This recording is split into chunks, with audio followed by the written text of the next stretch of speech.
Ahora toca estar. Sí. Bueno, buenas tardes a todos. Bienvenidos a una nueva edición del ciclo de medicamento.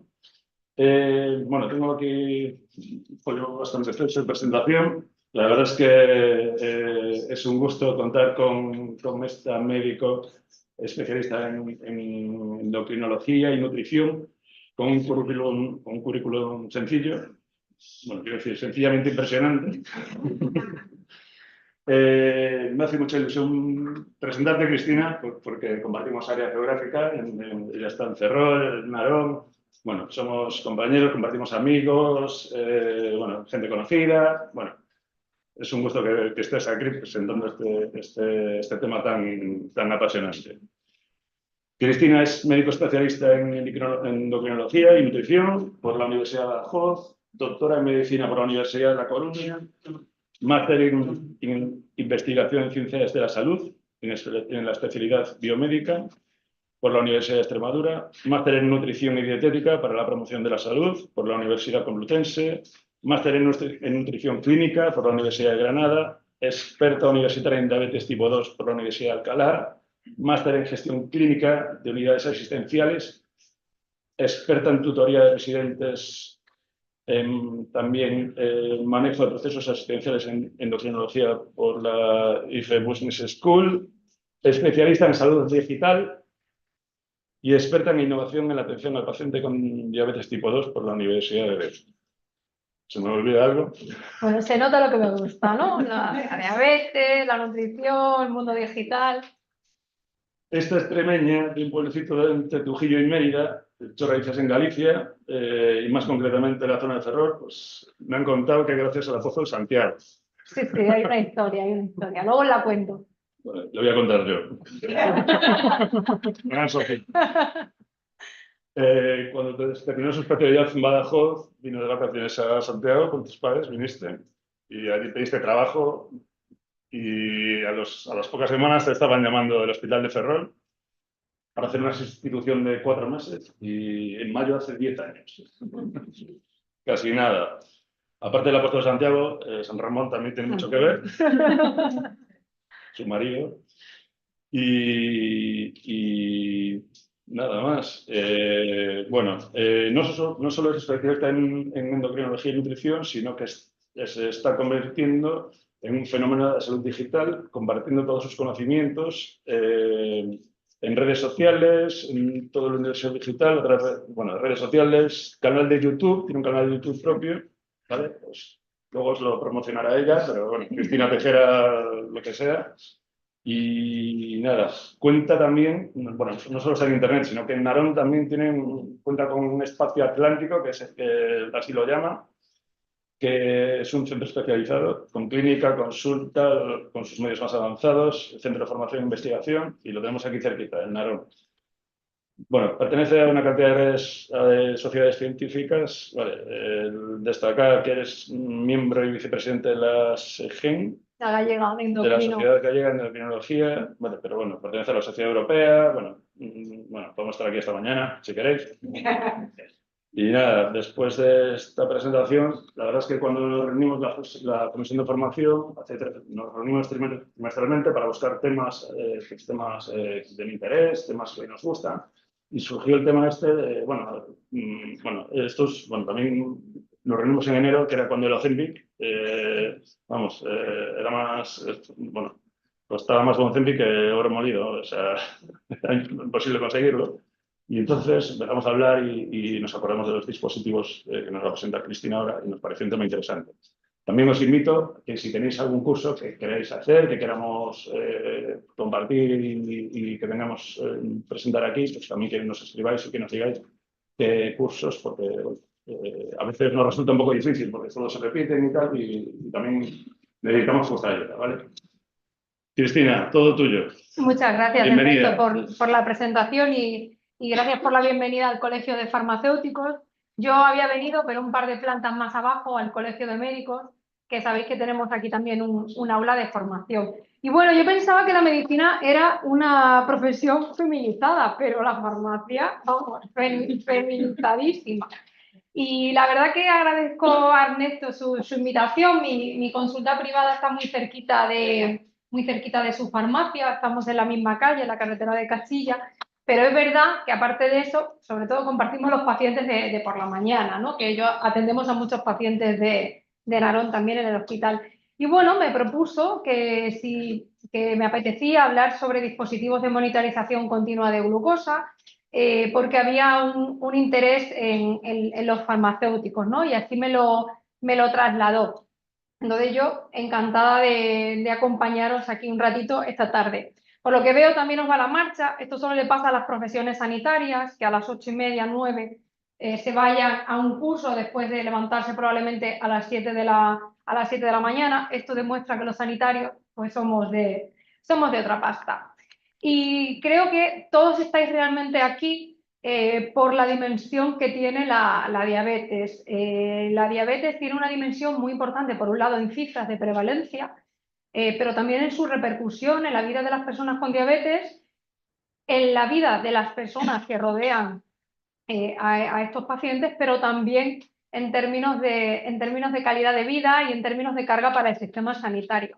Cada vez tenemos más casos de diabetes tipo 2, no hay nada como cumplir años y el incremento de peso como un factor de riesgo. Cada vez tenemos más diabetes gestacional, las mujeres nos embarazamos cada vez más tarde y como hay más chicas jóvenes con obesidad, más riesgo de diabetes gestacional, pero también estamos viendo que hay más riesgo, más diabetes tipo 1 desde la epidemia del COVID y cada vez están debutando más personas, que incluso eso daría para otro curso.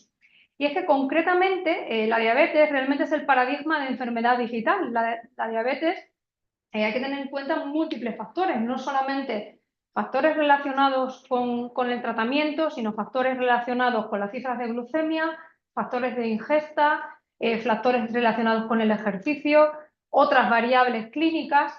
Y es que todo esto podemos monitorizarlo, pero esta monitorización que parece que lleva con nosotros toda la vida, realmente ha sido desde los últimos 10-15 años, que es cuando ha acontecido una auténtica revolución industrial en diabetes. No solamente en términos de tratamiento farmacológico, con nuevas clases terapéuticas, con nuevas insulinas, sino también en toda la tecnología. Realmente esto ha sido la evolución de Internet, la evolución del Internet de las cosas, lo que se ha trasladado a esta enfermedad. Por eso decimos que la diabetes es el paradigma de enfermedad digital. Y dentro de ello, bueno, pues dentro de todo este mundo, los monitores continuos de glucosa ocupan un lugar muy, muy destacado. Una de las preguntas que me hacen muchas mañanas en la consulta es si he comido lo mismo y he hecho lo mismo y me he puesto la misma medicación o me he puesto las mismas unidades de insulina, ¿por qué estoy diferente? No lo entiendo, no lo entiendo. Y es que muchas veces tendemos a pensar que el control de la glucemia se limita a lo que como, lo que gasto y el tratamiento que uso. Pero bueno, hay más de 42 factores conocidos que pueden manipular o que pueden mover las cifras de glucemia. Por ejemplo, no es lo mismo desayunar un café con leche con galletas que un café con leche con una tostada con aguacate.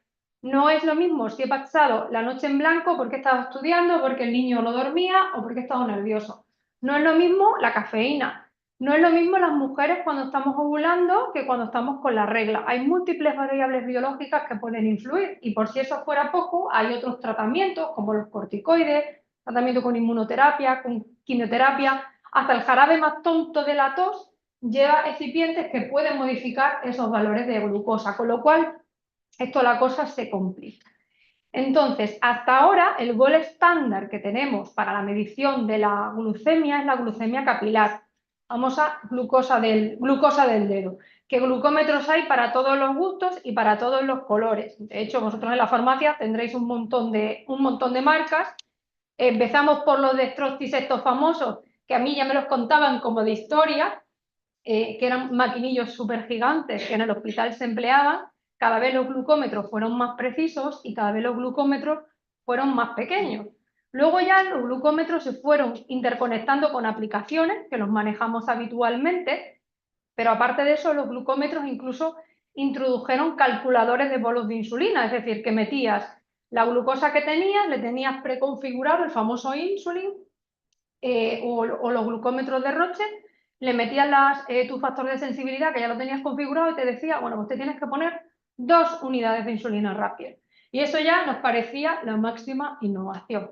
Ahora el sistema cambia. En vez de medir glucemia en sangre capilar, lo que hacemos es medir glucemia en intersticio, las células intersticiales, ¿vale? Lo que está en ese tejido celular subcutáneo. Eso es la glucemia que miden los monitores continuos de glucosa. ¿Que es equivalente a la glucemia capilar? Pues en situaciones de equilibrio, sí. Es decir, básicamente cuando estoy en reposo o no tengo una actividad muy marcada. Y eso hay que tenerlo en cuenta, porque esto viene una pregunta que os harán a vosotros, porque no la hacen a vosotros.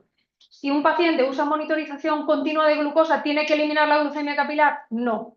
Probablemente tenga que hacer muchísimas menos glucemias capilares, pero no la elimina, porque hay determinadas circunstancias que puede ser inexacta, y si es inexacta le va a llevar a tomar decisiones erróneas. Y esto lo vemos en la consulta habitualmente, que la persona que lleva el monitor de glucosa, bye bye a los controles de tiras. De hecho, muchas veces, hazme la receta de tiras que se me han caducado y no me las dan en la farmacia. Y ese es el pan nuestro de cada día. Por tanto, en situación de equilibrio sí, pero en situaciones de desequilibrio no van a ser equivalentes. Y desequilibrio es cuando acabo de ponerme la insulina y acabo de comer, esas postprandiales quizás o preprandiales antes de poner la insulina habría que revisarlas. Situaciones como por ejemplo una hemodiálisis, que hay cambios bruscos de glucemia, también hay que revisarlo, o cuando venimos de hacer ejercicio o durante el ejercicio. No sé si seguís el tenis, hay un tenista muy conocido que tiene diabetes. Si lo habéis visto, se hace controles de glucemia capilar durante el partido.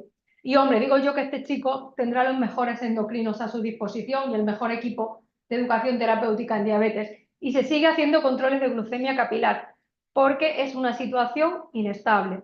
También hay situaciones inestables cuando, por ejemplo, hay una enfermedad, y eso lo vimos durante el COVID, que producía una hiperglucemia bárbara. Son momentos en los que la glucemia capilar sigue siendo insustituible. Pero es verdad que fuera de esas situaciones de desequilibrio, la monitorización continua de glucosa ha cambiado la vida a las personas con diabetes, pero también a los que los atendemos, porque antes nos llegaban las personas con el cuadernillo de diabetes, que claro, podría ser verdad o no, porque claro, hay personas que venían con muchos ceros, con muchos unos, con muchos cinco, que pasaban el cuaderno a limpio en la sala de espera, que bueno, que eso les honra, ¿no? Porque por lo menos se preocupaban, pero uno se sentía un poco mal. Y claro, interpreta todos estos datos como si tú en tu cabeza tuvieras una calculadora del Excel que te superpusiera las horas, porque claro, este desayuna a las 9, otro día a las 12, y nos volvíamos un poco locos. No que ahora lo que yo veo es esta imagen, ¿vale? Que luego la veremos un poquito más en grande, que es de un plumazo, veo la gráfica de ese paciente de los últimos 14 días, con unas gráficas que van por percentiles que luego las veremos, de forma que me permite ver sus picos máximos, sus mínimos, sus medias, su tendencia de esos últimos 14 días. Incluso si quiero ir a revisar días concretos o momentos concretos, o por ejemplo, ver si el fin de semana está más alto, ver si los lunes está más bajo, puedo verlo. Y les ha facilitado la vida a las personas con diabetes, pero también a nosotros, porque les podemos dar muchos mejores consejos de los que le dábamos antes. Y es que, bueno, uno puede ver una persona con diabetes que tiene una glicosilada de 8. La glicosilada no deja de ser una media, que es la media de la glucemia de los últimos 3 meses. Claro, como buena media se arrastra por los valores extremos. Tú puedes estar en 400 y en 40 y tener una glicosilada de 6,5. ¡Guau! Este está fenomenal, no se va a complicar, pero tiene mucha variabilidad glucémica. La glicosilada también se puede influir por otros factores. Por ejemplo, si tienes anemia, va a estar falsamente baja. También las personas con insuficiencia renal ya avanzada, ¿vale? Estadio G3B, G4, personas en diálisis, la hemoglobina por la interferencia de la hemoglobina carmamilada y otros productos va a estar también más baja. O, por ejemplo, si hay una alteración de la eritropoyesis, también va a estar alterada. Y luego hay personas que la hemoglobina glicosilada es la hemoglobina, proteína en sangre, que lleva unido fragmentos de glucosa, que la glucosa es muy pegajosa. Pues hay personas que somos glicosiladores rápidos, que la unimos, y hay otra gente que son glicosiladores lentos. Y eso no lo sabemos cuando entran por la consulta, con lo cual puede reflejar cierta inexactitud. Y eso ahora nos permite ver esa curva, nos permite ver esa hemoglobina de dónde viene. Si ves si es una hemoglobina con poca variabilidad, como puede ser la gráfica de abajo a la derecha, pero que vemos que la parte de la noche la pasa más alta, pero la de arriba a la derecha vais a ver que está sube, baja, sube, baja, sube, baja. Con lo cual nos faltaba información y la monitorización continua de glucosa nos aporta más información a esa glicosilada. Es un parámetro más en el que apoyar. Y bueno, dentro de toda esta historia, esto de los monitores continuos de glucosa, que parece que llevamos con ellos ya toda la vida, pues los primeros se empezaron a utilizar en España en torno al año 2008. Yo empecé la residencia en el año 2010 y yo cuando llegábamos a la residencia había unos monitores, como por ejemplo el iPro, el Descom, pero eran las mismas marcas que hay ahora, solo que modelos más antiguos se utilizaban, se ponían al paciente, eran dispositivos mucho más grandes, mucho más aparatosos, que obligaban a hacer comprobaciones con glucemia capilar, es decir, a calibrar el aparato, igual que se calibra un aparato de análisis para comprobar que efectivamente estaba midiendo bien. Algunos incluso exigían hacer 6 calibraciones al día, y además tú se lo ponías al paciente, el paciente se iba a su casa y volvía a la semana siguiente.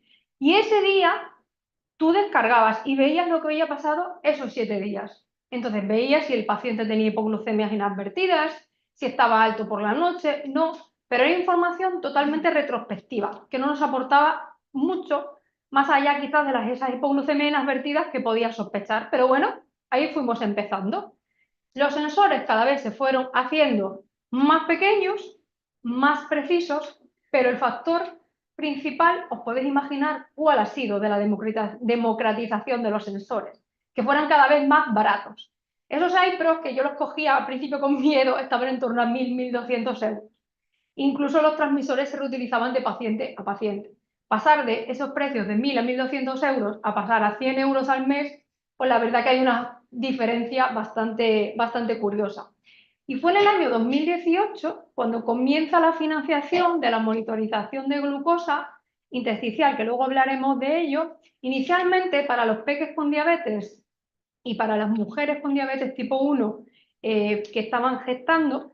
Luego se extendió al año siguiente, en el 2019, a las personas con diabetes tipo 1 ya mayores de edad, que fue súper importante porque eso hizo que durante la pandemia las personas con diabetes que utilizaban medios tecnológicos no se tuvieran tantas complicaciones y estuvieran muchísimo mejor controladas. De hecho, nosotros revisamos a los pacientes en nuestro área y curiosamente las personas que emplearon la tecnología no solo no empeoraron, sino que encima mejoraron, porque muchas personas que en su día a día tenían complicaciones pues para hacer la comida, para hacer ejercicio, pues durante la pandemia se paró todo o casi todo, nosotros como tuvimos que trabajar, pues encontraron ese hueco de tiempo y sus cifras mejoraron mucho. Y como tenían la tecnología, recibían ese feedback. Luego ya a partir del año 2020 se ha ido extendiendo la monitorización a otros grupos de población. Se empezó con la diabetes 3C, luego hablaremos de ella, y luego ya ha saltado a la diabetes tipo 2, que es un poco donde viene muchas veces la controversia y es donde estamos metidos porque nadie tiene dudas que la diabetes tipo 1 están todos indicados, pero en el tipo 2 es donde tiene la enjundia. Y bueno, esta diapositiva la puedo borrar porque antes teníamos una clasificación de la tecnología de los monitores continuos de glucosa. Por un lado, se hacía monitorización intermitente con una tecnología que se llama FLASH, tecnología química, o bien si eran en tiempo real.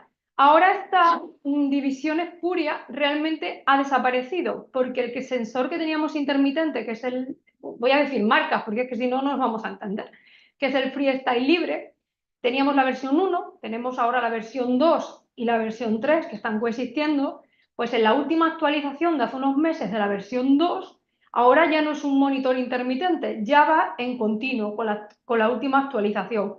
Ha ido por parroquias, no ha sido todo el golpe, no han sido todos los países de golpe, no han sido todas las comunidades de golpe, pero nosotros en Galicia ya se considera un monitor continuo de glucosa.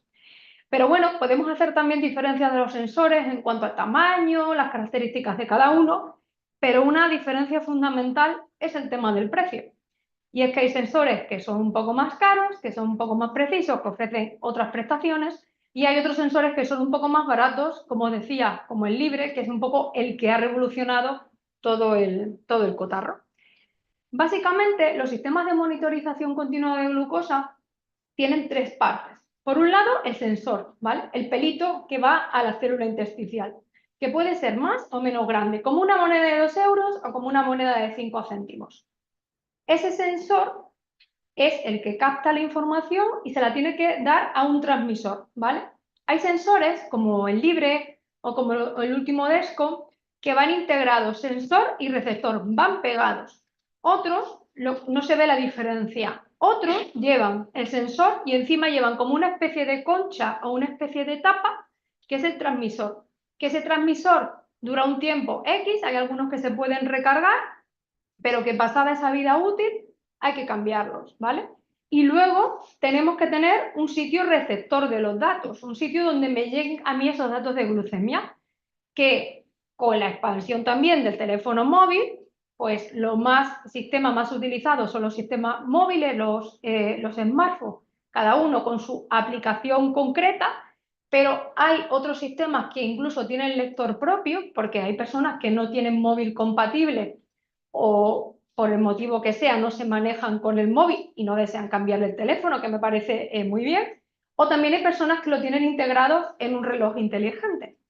Incluso hay algunos de estos sensores que se pueden conectar con bolígrafos conectados de insulina, que los bolígrafos conectados de insulina, más llamados bolígrafos inteligentes porque todavía no son muy inteligentes, son los que se recargan. Estos son los del Novopen, Novopen 6, Novopen Eco Plus, que ahora andamos ahí a vueltas con las recargas que hemos tenido que poner a raíz del desabastecimiento de los bolígrafos de Fias y de Novorapid.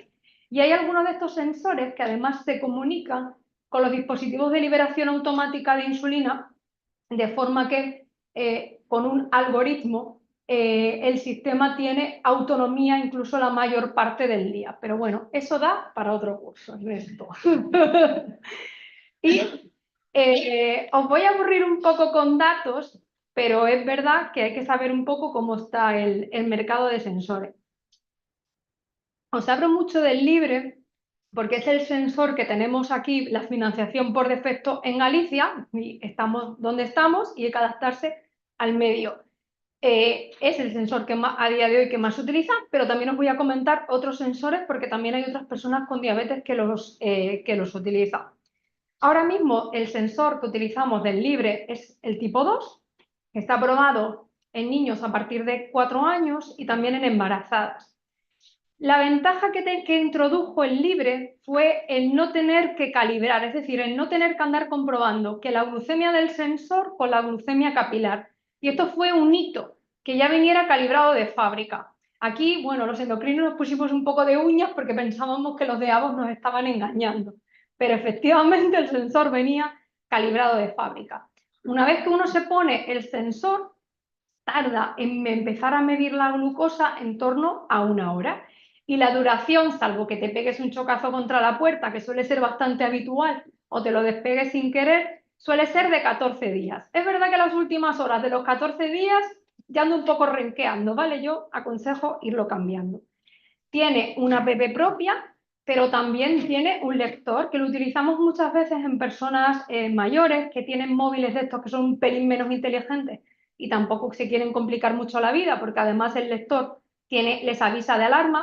La única desventaja que tienen es que muchas veces, si no tienen la costumbre de revisar los datos, puede ser un hándicap y luego si no tienen a alguien que le haga la descarga de datos, cuando vienen a la consulta se la tenemos que hacer nosotros porque si no nos vemos un poco qué ha pasado. Este sensor aquí todavía en España no se conecta con los dispositivos automáticos de liberación de insulina, pero sí que está aprobado en otros países para su conexión. Y probablemente lo veremos en los próximos meses. Está tanto en el mercado español, bueno, europeo, como mercado FDA. A modo de curiosidad, porque esto probablemente os lo pregunten, es un sensor que te puedes duchar con él, que te puedes sumergir media hora, que es en un sitio aquí, una provincia como la de La Coruña, la inversión es muy importante, que yo he descubierto este colectivo de surferos, nadadores, etc., pero máximo 1 metro, ¿vale? Yo tengo mis surferos que se sumergen probablemente más y ellos dicen que el sensor les sigue funcionando, pero bueno. Ojo porque os van a preguntar, ¿vale? Cuando se haga las personas con diabetes una resonancia hay que retirarlo, ¿vale? Porque igual que sale el piercing volando, puede salir el sensor. Y si llevan puesto un sensor y se quieren poner la insulina en ese brazo, se puede poner, pero hay que separar por lo menos 2,5 centímetros entre la agujita de insulina y el sensor. Y otra cosa que yo les aconsejo es que guarden la caja por si el sensor empieza a funcionar mal. Porque hay veces que de vez en cuando son como, me funciona mal el sensor, el día siguiente me funciona mal el sensor, digo, esto va a ser el lote. Entonces, la única forma que tienen muchas veces de reclamar es teniendo la caja. Este sensor va ligado a bueno, no es app, una web app que es LibreLink. Ellos hacen una cuenta con un correo electrónico, con su clave, importante no olvidarse de la clave, y yo veo sus reportes. O sea, yo estoy viendo en tiempo real lo que hacen, si lo conectan con la nube, si lo conectan con internet. Si utilizan el lector, no lo veo. O bien se lo descarga alguien, o bien se lo descargo yo cuando viene a la consulta. El paciente ve prácticamente casi los mismos datos que yo veo, pero lo ve en una aplicación suya que se llama LibreLink. Ve los valores actuales de glucemia, recibe las alarmas, ve las flechas de tendencia, le hace una estimación de la hemoglobina glicosilada, pero ojo, lo que viene ahí es lo que se llama el GMI, que es el indicador de manejo de la glucosa, que es una media matemática de sus últimos valores de glucosa, que aunque nos empeñemos los médicos en equipararlo a la glicosilada, no es lo mismo. La glicosilada es una medición de la hemoglobina que lleva unida glucosa y el GMI es una media matemática. Pueden ir o no parejos, pero cuando no van parejos, cuando hay más de medio punto de diferencia, ojo, porque ahí puede ser la diferencia de los glicosiladores, ahí puede haber hipoglucemias vertidas, bueno, y hay que analizarlo con cuidado. Luego este sensor también tiene una particularidad, es que puedes tener followers, pero en el mal sentido de la palabra. Y esto es algo que le gusta mucho a los hijos que son un poco tecnológicos y que viven fuera y están preocupados por sus padres, que es que tiene una app que se llama LibreApp, que permite compartir hasta con 20 personas tus valores de glucemia. Entonces, puedes estar tomándote un café con tus amigas y tu hijo del Dorense o desde Badajoz llamándote en plan, ¿qué estás haciendo que te sube la glucosa? Te digo que esto tiene sus ventajas y sus inconvenientes. Esto lo utilizan también mucho los papis por los niños, ¿no? Cuando están en el cole y demás. Pero bueno, es una tranquilidad, sobre todo en personas dependientes o en personas con hipoglucemias inadvertida. Es muy fácil de poner, simplemente se abre, que parece así como lo del quesito fresco, se coge el insertador que tiene, se hace un clac y directamente se viene y se pone. Bueno, yo me lo tengo puesto porque me hice una foto la semana pasada y al final ya me lo he quedado puesto. No duele, hay veces que puedes pinchar un capilar y sacar un poquitito de sangre, pero no llega la sangre al río, ¿vale? Siempre la zona bien limpia. Luego, para quitarlo, se arranca, siempre puede quedar un poquito de pegamento, como cualquier dispositivo, se limpia bien con agua y jabón, ¿vale? Este es el que más veis por la calle y ahora que llega el verano, bueno, pues hay muchísimos por ahí por Riazor. Luego, este ha evolucionado al Libre 3. ¿Qué ventaja tiene el Libre 3? La primera, que ya la veis, que es más pequeño, que hemos pasado de 2 euros a una moneda de 5. Pero tiene otra ventaja, que es más exacto. Luego hablaremos de exactitud. Y además, este concretamente es el que va a tener conexión en España con los dispositivos automáticos de liberación de insulina. No con todos, ¿vale? Pero es el que va a tener. Y también, tanto el Freestyle Libre 3 como el Freestyle Libre 2 se conectan a los bolígrafos de Novo, de Novo Nordisk, los bolígrafos que hemos hablado del Novopen Eco Plus y el Novopen 6. De forma que la persona con diabetes, cuando inyecta la insulina, si utiliza ambos dispositivos, cuando yo le hago la descarga ya me salen las unidades que se ha puesto y las que no se ha puesto también, ¿vale? Que tiene esas dos cosas. Que no se me olvidara decir, importante, porque los sensores pueden tener ciertas interacciones con algunos medicamentos. Uno de ellos es la aspirina. El Libre puede tener interacción con aspirina. Son dosis altas, ¿vale? Son dosis altas, son de 500 miligramos, pero bueno, no tiene por qué tener mayor problema. y también puede tener interacción con vitamina C. Ojo el redoxón y ojo que ahora la gente se dopa mucho con vitamina C porque puede tener interferencias y hay que sospecharlos porque, claro, cuando ves la receta electrónica, ves en el Janus, ves lo que hay prescrito, lo que no recoge. Pero claro, yo ahora he cogido la costumbre de preguntar, ¿y usted con qué se suplementa? Porque ahora es muy común que todo el mundo utilice suplementos. Y ahora viene la competencia, ¿vale?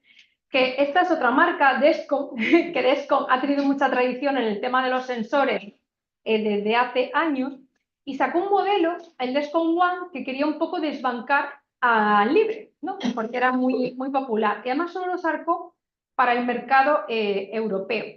Este está aprobado en niños a partir de 2 años, tampoco es necesario calibrarlo y en vez de durar 14 días, dura un poquito menos, dura 10 días. Y este tiene, aparte del sensor, lleva encima la tapita, lleva la tapita del transmisor, que esa tapita hay que recambiarla cada 3 meses, porque si no, no transmite los datos ni a la app, no transmite los datos a la app del teléfono.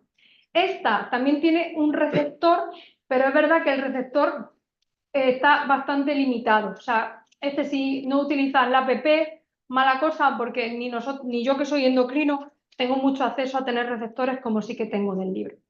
Y bueno, este sensor, aunque en algunas comunidades, como la Comunidad Autónoma de Madrid, sí que tuvo más éxito porque hicieron una oferta económica bastante buena, no ha tenido mucho éxito en otras comunidades porque es verdad que se seguía siendo un pelín menos exacto al Libre. Y además la app era mucho más simple que la del Libre, con lo cual contraatacaron con otra versión que es el Descom One Plus, que este está aprobado también en niños a partir de 2 años y en embarazadas, que tampoco hace falta calibrar, tiene la misma duración y este tiene la ventaja de que ya lleva el sensor y el transmisor pegados, como el Libre, no van separados. Y puede interferir con paracetamol, pero dosis muy altas, nadie se toma 1 gramo cada 6 horas, y puede interferir con hidrosurea, que como sabéis es un fármaco de uso muy común. O sea, esos pacientes están perfectamente identificados. Y esta es una versión que hicieron para algunos países europeos porque no está en toda Europa, entre ellos estamos nosotros y está Polonia, por ejemplo. Descom también tiene más gama. Estos son, digamos, que son los que sacaron para contraatacar al Libre, pero tiene ya las joyas de la corona, que son el Descom G6 y el G7, que el G7 estamos aquí deseando tenerlo porque estamos ahora en el 6, pero ya vamos a empezar a meter G7. Este sensor está aprobado con niños ya a partir de 2 años, no es necesario calibrarlo y dura 10 días. ¿Y qué ventaja tiene este sensor aparte de la exactitud? Que se conecta con los dispositivos automáticos de liberación de insulina. ¿Cuál es la desventaja? Que es más caro, que yo no se lo puedo poner a todas las personas con diabetes por tema de financiación, sino que nos lo limitan a las personas con infusoras de insulina o dispositivos inteligentes. Igual que toda la gama de Descom interacciona con la hidroxurea y con el paracetamol y lo vamos a encontrar tanto ligado a app como ligado a relojes inteligentes y está tanto en el mercado español como en el mercado americano. Esto del mercado español, perdón, mercado europeo, mercado americano, no es baladí. Y es que la legislación europea en cuanto a los sensores, digamos que no los considera como fármacos. En cambio, la americana sí. Y es mucho más exigente en cuanto al tema de seguridad y en cuanto al tema de precisión. Por eso hay tanta diferencia. Y realmente los estudios muchas veces se hacen con pacientes muy, muy heterogéneos, con lo cual muchas veces los datos de exactitud pueden no ser exactamente reflejar el paciente que yo tengo delante, con lo cual hay que leer mucho la letra pequeña y a la hora de elegir un sensor, bueno, pues hay veces que nos da la lata a los endocrinos. ¿Qué tiene la ventaja de Descom 7? Que es la joyita última, que se calienta antes, que a los 30 minutos ya está funcionando, que tiene el sensor y el transmisor integrados y se conecta con los dispositivos de liberación automática de insulina ya de última generación. O sea, como os decía, más pequeños, más precisos, más rápidos y que no necesiten calibración, ¿vale? Es las características básicas. Medtronic, que es otra casa clásica también de dispositivos, también tiene su propio sensor, pero estos son muy endogámicos y solo se conectan con sus propios dispositivos, con lo cual nos dan un poco la lata, porque bueno, no son tan poliamorosos como el resto y en práctica pues tampoco nos fastidia un poco la vida. El Guardian 3, el problema que tiene es que hay que calibrarlo con glucemia capilar, son estas famosas conchitas, tienen forma de concha. Tienen las mismas interacciones que tienen los Descom, pero además, ojo con el tema del alcohol, que esto si se lo pone uno a chavalitos puede tener un problema. Pero es verdad que son muy precisos y por eso están en ambos mercados, tanto europeo como americano. Y luego el último del Guardian es el Guardian 4, que ya no hace falta calibrar, que también tiene integración con los sistemas integrados, pero solamente el de Medtronic, el más avanzado que tienen. Y en vez de durar 10 días, dura un poquito menos, dura 7 días. Hay otros que van a salir ahora, como el Simplera, más parecido también al Libre, sensor y transmisor unidos, sin necesidad de calibración, dura 7 días, otra vez ahí el tema de la duración, y en principio, como lo ha comprado Medtronic, se va a ligar solamente a un bolígrafo inteligente concreto que tiene Medtronic. Medtronic tiene un bolígrafo inteligente parecido a los de Novo que se llama InPen. ¿Cuál es la diferencia? Pues que InPen no está financiado, al igual que tampoco están los bolígrafos de Novo, pero Novo Nordisk lo que hizo fue inundar los servicios de endocrinología de bolígrafos inteligentes. Con buena política, porque eso consigues que te receten tu insulina. En cambio, los de Medtronic le hemos tenido que llorar para que nos dejaran probar un boli y no se bajan del precio porque ellos dicen que te venden el InPen con el sensor, con el G3 o con el G4. Y la verdad que no sale nada económico y esto es muy difícil de justificar a nuestro señor gerente. A ver si con Simplera, bueno, conseguimos acotar precios. Hay otro sensor que nosotros la verdad que en el área solo tenemos 2, me imagino que aquí en Coruña por población tendrán 4, que es un sensor implantable, que es el Eversen, que ya vamos por la tercera fase. Es como una cerillita muy pequeña que hay que hacer al paciente una mini intervención que hay que colocarlo a nivel subcutáneo con anestesia local y demás y dura 180 días. El sensor va dentro, pero es que encima tienes que llevar el transmisor, que es eso negro que se va ahí, y luego ya lo conectas. Esto quizás puede ser útil en personas que tienen alergia a los plastiquitos, a los apósitos que llevan los sensores, o por ejemplo gente que se sumerge, que eso tampoco hay en Extremadura. Gente, por ejemplo, que trabaja en los astilleros, hace reparaciones de barcos, de los cascos de los barcos, y ahí los otros sensores no llegan. No es el más exacto, pero sí que para estas personas les ayuda mucho. Una vez más, bueno, pues hay que individualizar. Y os decía que los criterios de financiación han ido evolucionando. Empezamos en el 2018 con las personas menores de edad con diabetes tipo 1. Luego ya en el 19 los mayores de edad con diabetes tipo 1. Luego empezamos en el 2020 con la diabetes tipo 3C, la diabetes pancreatopriva, gente con cáncer de páncreas, pancreatitis crónica, resecciones pancreáticas por el motivo que sea, diabetes por fibrosis quística, ¿vale? Luego ya en el 21 fuimos a las personas con diabetes tipo 2 de más de 18 años con riesgo de hipoglucemias graves, que todo el mundo tenía hipoglucemias graves de aquella, que hiciera al menos 6 controles de glucemia capilar si te las aprobaba el farmacéutico del centro de salud. No sé si hay aquí alguno del centro de salud, pero bueno, y además que estuviera motivado. Y luego ya en el 22 se aprobó la instrucción de que ya las personas con diabetes tipo 2, bueno, se iban a incorporar siempre y cuando tuvieran tratamiento con múltiples dosis de insulina y cumplieran una serie de características. Realmente en tipo 1 no hay duda, en tipo diabetes 3C tampoco hay duda, el tema está en las personas con diabetes tipo 2. A nosotros nos derivan mucho con el sensor. Tengo metformina, quiero el sensor. Tengo una dosis de insulina basal, quiero el sensor. Y mire, no es que no se lo quiera dar, es que no se lo vamos a financiar. O sea, yo le hago el papel igual, pero cuando vea a la directora de farmacia en mi hospital, me va a decir que no. O sea, obligatoriamente la persona tiene que llevar insulina basal y 3 o más dosis de insulina rápida.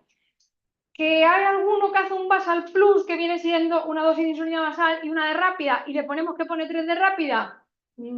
Puede ser, pero así está la financiación. Lo que sí que hemos visto que muchas de estas personas que vienen con múltiples dosis de insulina, si uno le repite el estudio, le pide un péptido C para ver la reserva pancreática y le pide los anticuerpos anti-Gas, que son los más específicos de diabetes autoinmune, uno se lleva sorpresas. Y es que no eran diabetes tipo 2, es que eran diabetes tipo LADA, diabetes tipo 1 del adulto. Que le preguntas, ¿cuánto tiempo llevas con insulina? No, yo desde el principio, ya desde que tenía 40 años. Y lo ves y no te parece una persona con diabetes tipo 2. Entonces, estamos reclasificando mucho a estas personas. Inicialmente, en el 2022 y en el 2023 se empezó la financiación personas con problemas visuales, personas con diabetes tipo 2 con hipoglucemias graves, o menores de edad, o mujeres que estuvieran programando embarazo. Luego se ha ido a personas con hipoglucemias inadvertidas o de repetición, o con actividades laborales de riesgo, y luego ya se han ido incorporando el resto de colectivos. Esto es lo que dice la disposición, que es la disposición a nivel nacional de la cartera de servicios, pero esto luego ya cada comunidad lo ha ido personalizando. Si tenéis la sensación de que en Galicia vamos lento, solo tenéis que hablar con colegas de otras comunidades, ¿vale? Porque van muy lentísimos. De hecho, yo cuando decía a los pacientes que teníamos, no daban crédito. Yo, bueno, pues entonces nos daremos con un canto en los dientes. ¿Cuál es el principal factor limitante? Pues que la colocación de un sensor, aunque sea muy fácil de ponérselo, y hay gente que se lo compra por internet, de hecho mucha gente que lo utiliza sin tener diabetes, necesita un programa de educación diabetológica. Y ese es el principal factor limitante, que los recursos humanos son limitados y el tiempo también es limitado. Y luego muchas veces vemos que hay carencias de formación. Pues claro, uno se quiere poner el sensor, o sea, quiere ir como a la C, pero sin saber la A y las B. Entonces, muchas veces eso nos demora la colocación del sensor porque tenemos que hacer un reciclaje de formación. Y en eso estamos, el caballo de batalla diario. Y aunque no se habla nunca de ellos, también hay criterios de retirada del sensor. Entre ellos, no usar el sensor la mayor del 70% del tiempo.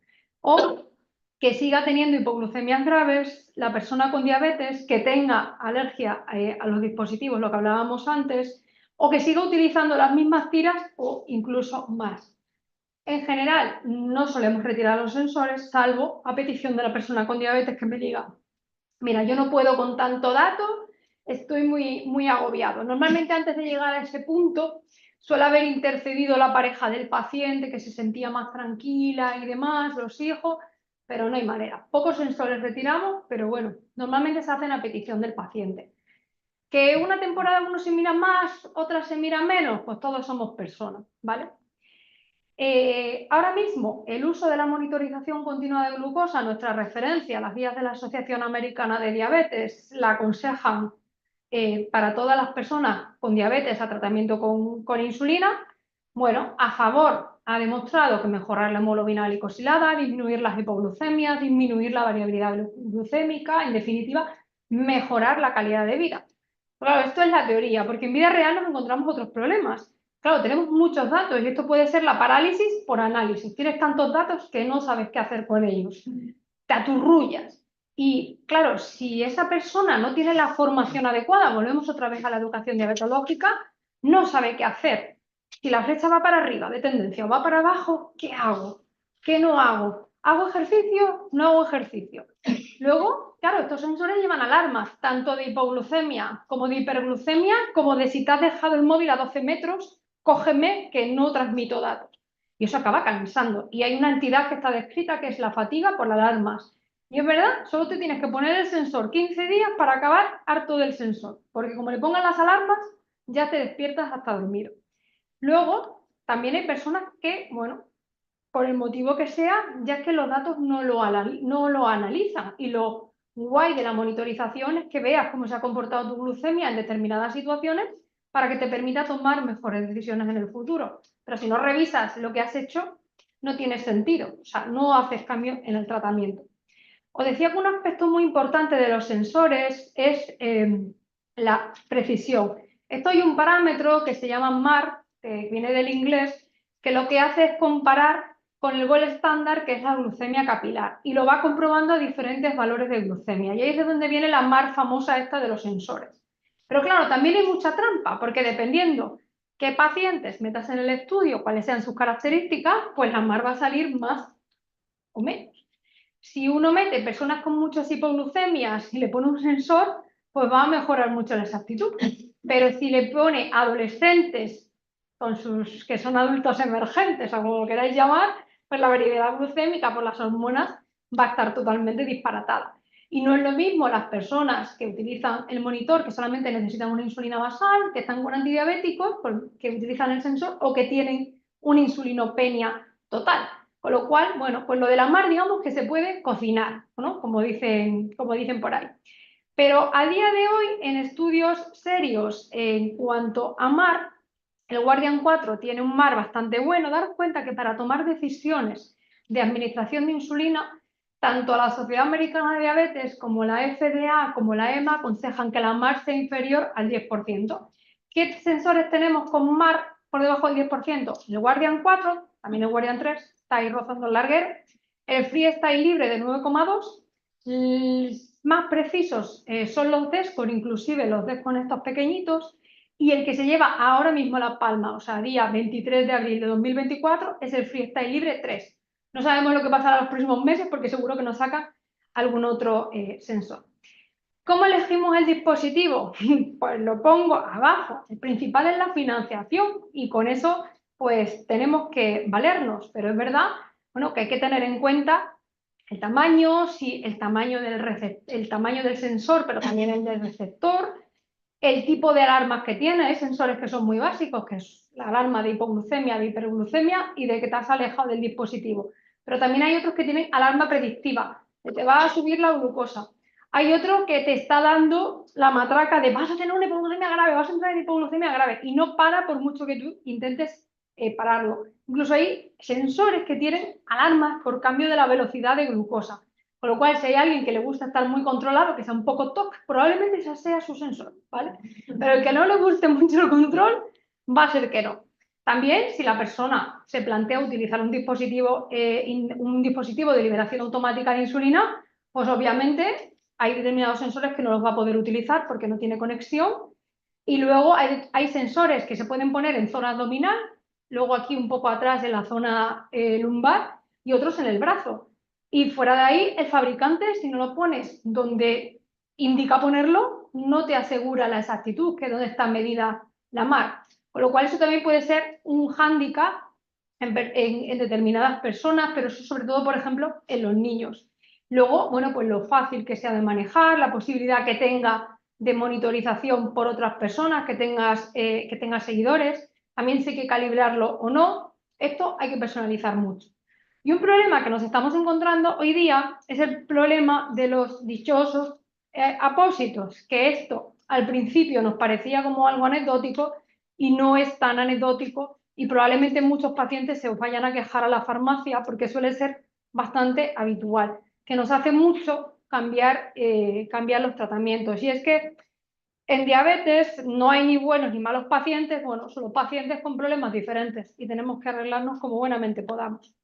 Os decía que todos los sensores, independientemente de la plataforma que hagamos la descarga, nos deja ver esto que es el perfil ambulatorio de glucosa, que si lo desglosamos nos da unas barritas de colores en función de cómo sean los valores de glucemia. Hay un consenso a nivel internacional que es lo que se llama el tiempo rango, que es el valor de glucosa entre 70 y 180 miligramos de decilitro, que se puede personalizar según el paciente, pero habitualmente se emplea que la barra verde sea más del 70%. Por encima, tiempos por encima de rango, hay dos tipos, de tipo 1, de tipo 2, 180, 250 y por encima de 250. En total no debería superar el 30%. Y luego por debajo, tiempo por debajo de rango de 70 y por debajo de rango de 54, que no debería superar el 5%. Os decía, personalizable según la persona con diabetes, ¿vale? Esto lo paso que ya lo comentamos con lo de los rangos. Y esto es lo que yo veo. Esta descarga es de un paciente de esta mañana, ¿vale? Esa es su nube de glucemias de los últimos 14 días. Vais a ver que hay como una línea más oscurita, en azul oscuro. Eso es el percentil 50, os acordáis del FIR, ¿no? Y del MIR, pues ese es el percentil 50. Luego aquí tenemos el percentil 25 y el percentil 75, y luego aquí tenemos abajo del todo el percentil 5 y el percentil 95. Entonces, vais a ver que tiene el 50% de los datos ahí muy próximos al percentil 50, pero tiene ahí como mucha variabilidad, ¿no? Nosotros cuando vemos esto, primero, comprobamos que los datos están bien. Para poder tomar decisiones, al menos debe haber un 70% de los datos captados por el sensor. Cuanto más, mejor. Cuanto más escaneos y más mire uno, se ha demostrado que es mejor. Ahora con la actualización en continuo, el número de escaneos ha pasado en segundo lugar, pero realmente yo incluiría como valor el número de veces que consultas la aplicación para ver cómo son tus datos. Luego echamos una ojeada a ver si hay hipoglucemias. Aquí este es el nivel de 70, esta línea verde. Veis que no tiene hipoglucemias, por lo menos aquí. Y luego vamos a ver las hiperglucemias. Uf, pasa toda la noche, súper alto, durante el día, no sabremos qué habrá pasado aquí. Pero lo que sí que vemos es que tiene mucha variabilidad glucémica. Vais a ver que ahí la diferencia entre el percentil 5 y el percentil 95 es muy grande. Y eso se puede medir, de hecho lo utilizamos habitualmente y echamos aquí las cuentas. Si yo cojo esos 14 días y los desgloso, vais a ver, bueno, aquí tiene algún piquito alto, ¿vale? Esto es la línea entre 70 y 180, pero ¿qué ha pasado aquí? ¿Qué creéis que ha podido pasar? Está súper alto esos 3 días, ¿qué ha hecho? Inicio del sensor, a ver, más explicaciones. Inicio del sensor, los primeros días, podría ser también un fallo, ¿no? Vale, mira, voy a poner los días esos que está alto. Esos son los valores que tiene. Pero curiosamente uno de los días que estuvo más alto estuvo ahí como una hipoglucemia nocturna. Más hipótesis. ¿Qué creéis? Es una persona que tiene unas glicosiladas y unos valores de glucometría en general estables. Pues es una persona con diabetes tipo 1 que por desgracia le han diagnosticado un cáncer que le obliga a ponerse quimioterapia. Entonces tiene ahora, veis el día que se pone la quimio, el viernes 19, aquí se pierden los datos, que dice que estaba hasta las narices y dejó el móvil por ahí tirado, y se pierden los datos, y estuvo, o sea, el viernes que le pusieron la quimio a mediodía, le pusieron un infusor y estuvo hasta el lunes, estuvo alto, que ya aquí fue justamente cuando le bajaron el infusor. Entonces, esta era la segunda quimio que se ponía, la segunda ciclo. Fuimos a revisar los datos del ciclo anterior, porque se lo ponen cada 21 días, totalmente superponibles. Entonces, ¿qué hemos hecho? Los días que mantiene su vida normal, que no tiene síntomas digestivos limitantes ni otros síntomas de la quimioterapia, se mantiene con su pauta habitual, pero ahora lleva una pauta para los días de quimioterapia y posteriores, ¿vale? Con lo cual eso nos permite tomar una mejor decisión. Si yo solamente veo la barrita verde, la barrita roja y la barrita naranja, pues no estaba tan mal, ¿no? De hecho cumplía el 100% de los objetivos de glucometría, ¿no? Que decimos nosotros, 100% de objetivos. Pero es que hay que rascar. Eso probablemente con una libreta de glucosa y sin disponer de tiras no hubiéramos llegado a esa conclusión. Y además, el problema de tener la hiperglucemia durante los días de quimio es que eso le complica la quimio, peor el pronóstico, pero ojo que la hiperglucemia se puede asociar a síntomas como la poliuria o como la polidipsia y le puede complicar un poco la vida al paciente, producirle alteraciones iónicas y jope, bastante tenemos con la diabetes, con la quimio, como para encima producir nosotros más daño. Os lo traigo porque creo que se ve, ¿no? Es palpable lo que podemos ayudar a las personas con diabetes. Y os traigo esta otra descarga porque en esta descarga lleva el sensor, el Libre 2, lo lleva conectado a uno de los bolígrafos conectados de insulina. Veis aquí a la derecha, bueno, veis aquí las glucemias medias, las reacciones de hidratos de carbono no las introduce. Hay personas que saben contar muy bien las raciones, hay otras personas que no, pues nos adaptamos, no pasa nada, lo importante es que los reconozca. Veis en verde oscuro, 18, 18, que es una constante, que es la insulina lenta, pero vais viendo que la rápida a lo largo de los días puede ir variando, incluso tiene medias unidades, que es la ventaja que nos dan estos bolígrafos, que son recargables, se abre y se mete el cartucho. Van conectados, la persona simplemente con arrimar al móvil por detrás el bolígrafo o por delante, dependiendo de la marca que sea el teléfono, ya nos da toda la información. Y bueno, nosotros en el área nuestra, que son 187.000 cartillas, más o menos, tenemos monitorizados con Libre más de 600 personas, pero tenemos en torno a 60 y algo personas que tienen otros tipos de dispositivos de monitorización continua porque van con infusores de insulina, porque han tenido alergias, bueno, pues problemas varios. Ya tenemos monitorizados, bien monitorizados y que tengan el sensor ya traqueteado, ¿vale? No los que estén en proceso de 137. Y luego tenemos en torno a 50 pacientes con diabetes 3C activos. Por desgracia, la mayoría de las diabetes 3C son secundarias a cáncer de páncreas, que ya sabéis que tiene una mortalidad, bueno, en fin. Pero vuelvo a insistir en la importancia de la educación diabetológica, que no solamente es en la consulta, sino que somos todos los sanitarios que andamos dando vueltas alrededor del paciente. Y un problema, que era lo que yo hablaba con Ernesto, es el tema de la dispensación de los sensores. Porque claro, ahora mismo los sensores solo los podemos prescribir nosotros en endocrino. Luego, eso se aprueba, lo revisa la dirección de farmacia y nosotros le damos 2 sensores al paciente cuando se hace la sesión.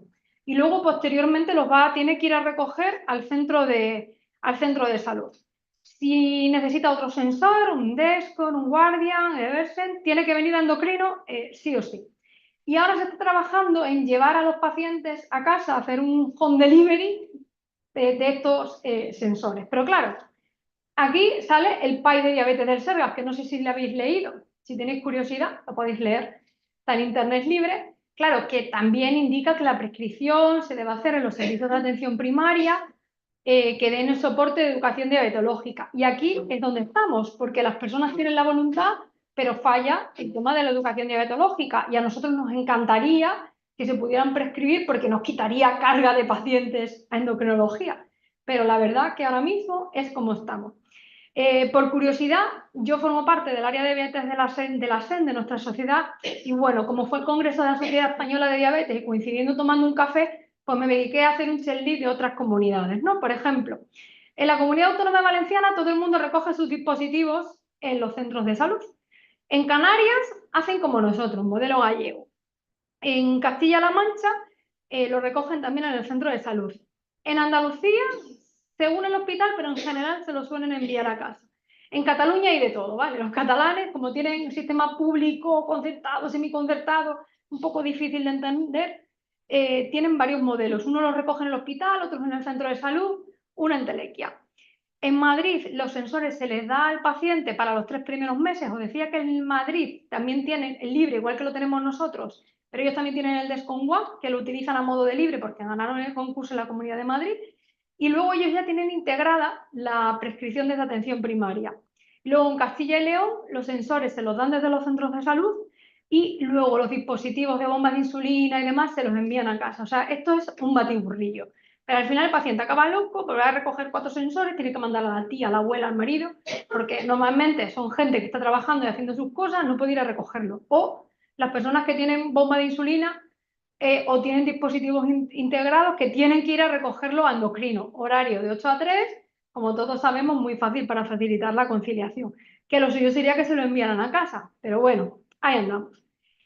Vais a ver mucho uso de sensores fuera del ámbito de las personas con diabetes. Hay datos de su uso, de beneficio de su uso en personas con prediabetes.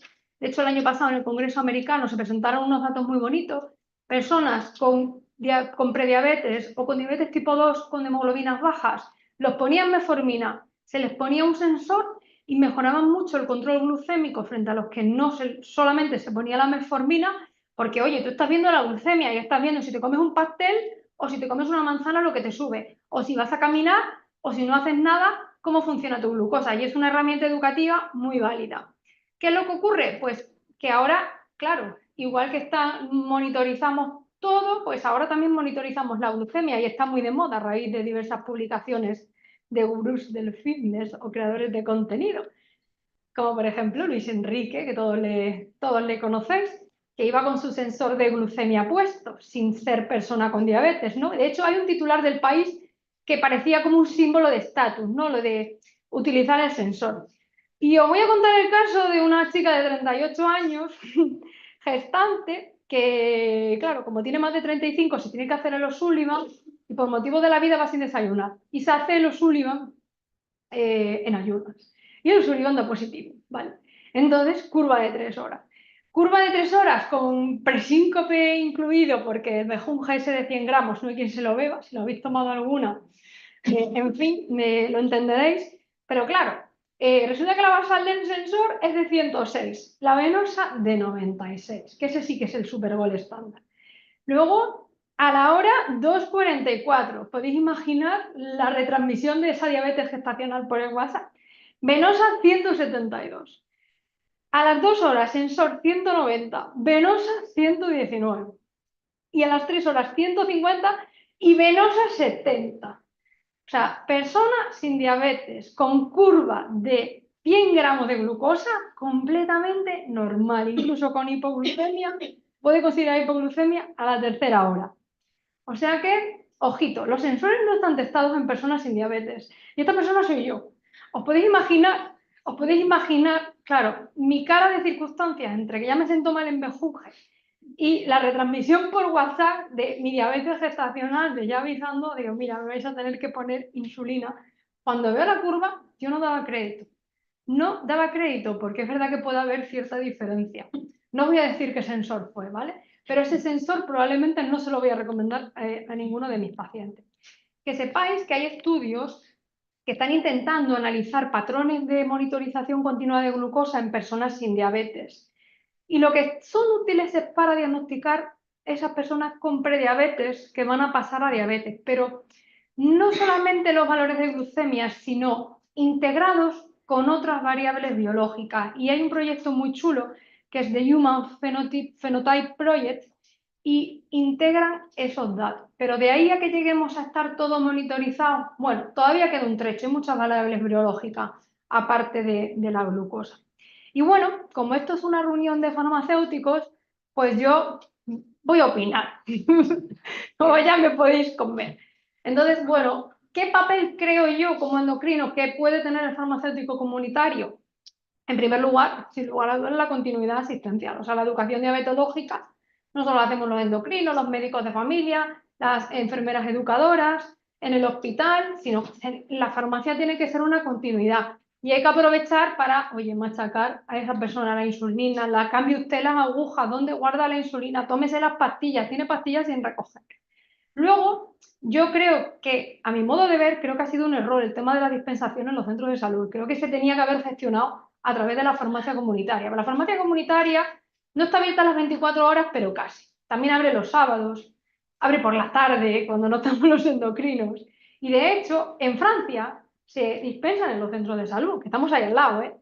Con lo cual llama la atención porque según vayas el país europeo se hace uno de una manera u otra. Y creo que ha sido un error no aprovechar toda esa logística. Muchas veces hay problemas con los sensores. Hay veces que vienen lotes mal o el paciente, lo que os decía, muy típico con la puerta. Yo me he enganchado con la puerta, no sé, en los últimos 10 días más que nunca. Y el paciente se puede quedar sin recambio. Y vemos, oye, ¿y aquí te ha pasado? No, es que me quedé sin sensores, hasta que pude ir al centro de salud. Y lo mismo está una semana sin tener sensor. Con lo cual, creo que ahí teníamos una oportunidad perdida. Por supuesto, aclarar dudas de los sensores, que seguro que os preguntan el tema de la financiación, vamos, estoy segurísima. Y bueno, intentar un poco insistir con todo el tema de los errores de medicación, que muchas veces lo hacemos inconscientemente. A lo mejor a un paciente le dejas puesto el Novorapid con el FIAS o le dejas el Lantus con la Toujeo. Bueno, pues de vez en cuando hay que darnos un tirón de oreja y lo mejor es llamar por teléfono. Y si tenéis el WhatsApp, muchísimo mejor, porque hay veces que uno se puede liar con las recetas, o lo que hablábamos antes de las recetas estas de la semaglutida, ¿no? Si las dejas agudas, luego la persona deja de tomar la medicación y es un follón. Y ahí creo que los farmacéuticos se os da bastante bien el tema de revisar los medicamentos, ¿no? Porque creo que os dedicáis a esas cosas, ¿no? Entre otras, ahí hacéis una labor muy importante. Así que nada, ya para ir terminando, como a modo de conclusión de la jornada, bueno, pues la elección de dispositivos siempre va a ser individualizada, pero obviamente los criterios de financiación son un factor que hay que tener en cuenta y creo que los criterios de financiación deberían irse adaptando según la evidencia. El problema es que hoy tenemos evidencia muy rápida y los criterios de financiación, bueno, pues van a ritmo lento, a ritmo de gobierno. Y además, como van a la cartera del Servicio Nacional de Salud, pues luego ya cada comunidad lo va adaptando como buenamente puede. Y esto de las comunidades autónomas está muy bien, porque cada uno tenemos nuestra identidad, pero hay cosas que no son negociables, como la salud, que deberíamos tener una equidad. Y sin lugar a dudas, el equipo multidisciplinar, aquí nos incluye a todos, es el éxito para la persona con diabetes y tenemos que tenerlos todos en mente. Y nada más, daros las gracias por vuestra participación, por haber venido aquí esta tarde y si os puedo aclarar